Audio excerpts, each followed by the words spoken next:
Donc, il y a beaucoup d'hommes, mais il faut aussi des femmes. Donc, nous, les femmes, nous sommes là et nous sommes au combat. Monsieur Lacoco m'a demandé de donner mon ressenti en tant que feuillaleuse. Donc, c'est ce que je vais faire ce matin. Donc, je dirais qu'il y a 6 ans, et même depuis, ça fait quand même 12 ans, il y a des personnes qui sont venues dans mon quartier avec des promesses de changement et de vie meilleure. Alors, nous avions promis 5 000 emplois, le désenclavement de la ville et beaucoup d'autres choses.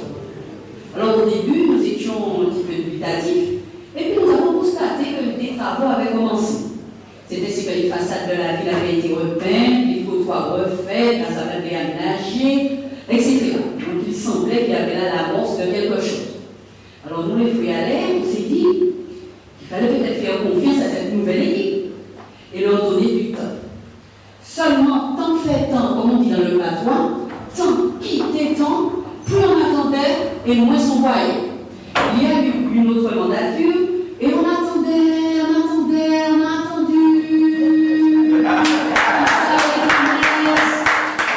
Et je peux vous dire que jusqu'à maintenant, on attend encore. On attend. Et puis, donc, il y a eu une nouvelle mandature. Et puis, un jour, alors, on était là tranquillement. Et puis, nous avons appris que la personne pour qui la ville avait voté en masse était allée vers notre sphère, vers notre destinée. C'est ainsi que sans nous consulter, sans nous demander notre avis, sans aucun respect pour le vote des feuillalais, nous avons appris qu'une autre personne avait été nommée pour diriger la ville. Alors, nous, les feuillalais, nous étions vraiment déçus. Et nous le sommes encore profondément. Et je peux vous dire que c'est à ce moment-là qu'il y a une rupture entre nous et cette divinité. C'est ça qui a provoqué vraiment la rupture. Alors, nous nous retrouvons en janvier 2014, il y a quelques semaines. Alors, nous sommes au quartier de Cité-Beau, je ne sais pas s'il y a quelques personnes qui ont regardé la télé à ce moment-là. Il y avait là une chaîne de télévision qui était allée sur le terrain pour savoir ce que pensait la population sur le bilan de l'actuelle mandature. Hélas, après 12 ans, la population a réagi négativement et n'a pas manqué de faire connaître ses griefs et sa déception devant la caméra. Alors c'est alors qu'on a vu une femme bien connue, vous la connaissez, je ne vais pas donner de nom, ça commence par son nom, commence par C, vous savez, ok, je ne peux pas, ne nommons pas la personne. Et nous dire avec la, et cette personne qui est devant les caméras, nous dire avec aplomb que nous les feuillalais, ce n'est pas que nous n'avons pas vu, mais que nous n'avons pas compris ce qui avait été fait. Alors, comme nous n'avons pas compris, je demande donc à ces édilités de nous expliquer, puisque nous les feuillalais, nous ne comprenons pas. Mais cependant, nous qui vivons en Fort-de-France, nous avons des questions à poser à ces personnes, parce que nous voulons comprendre. Nous voulons comprendre pourquoi les familles se plaignent-ils de ce que la cantine soit si chère.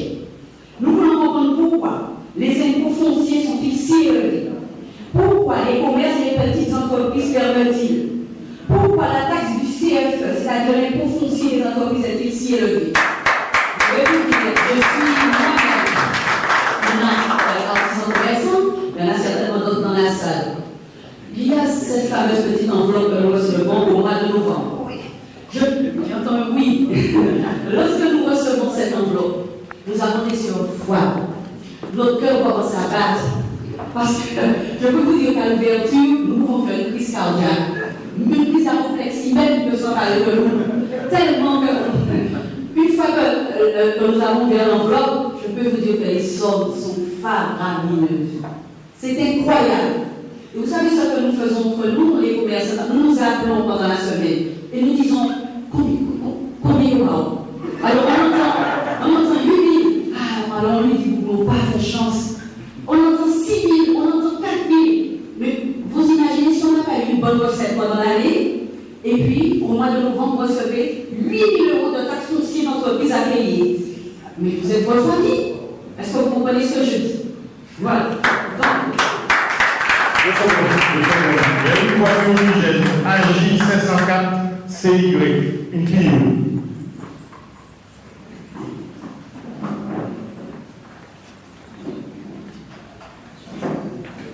Merci.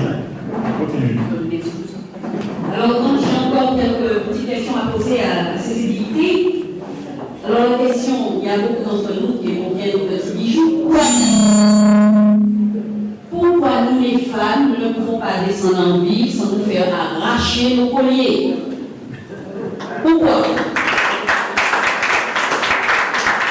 Pourquoi y a-t-il une insécurité si galopante?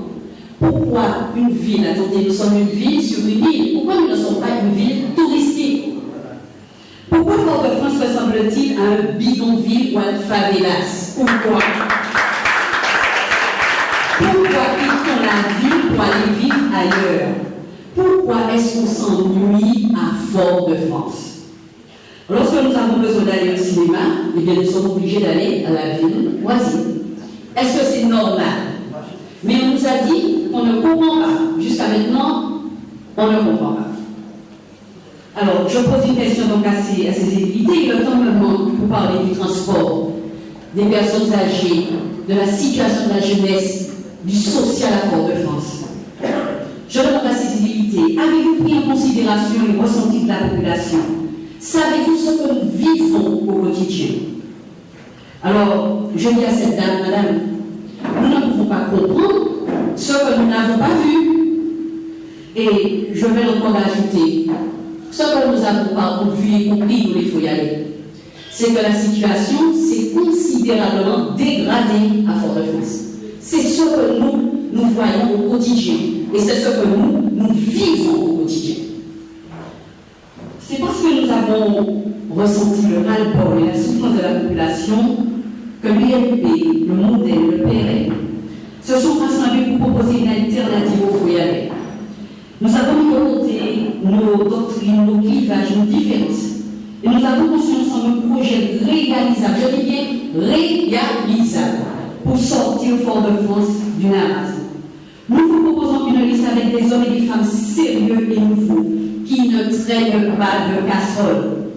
Le temps est venu d'assurer le renouvellement du personnel politique de la ville. Vous savez, il y a au sein de cette population des jeunes, des trentenaires, des cadras, qui n'ont pas connu l'époque césariste et qui n'en sont pas tributaires. Alors, depuis quelques jours, nous sentons qu'il y a un vent qui tourne, je ne sais pas si vous l'avez senti aussi. Il y a un vent qui tourne, il y a comme une porte, comme une fenêtre qui s'est ouverte.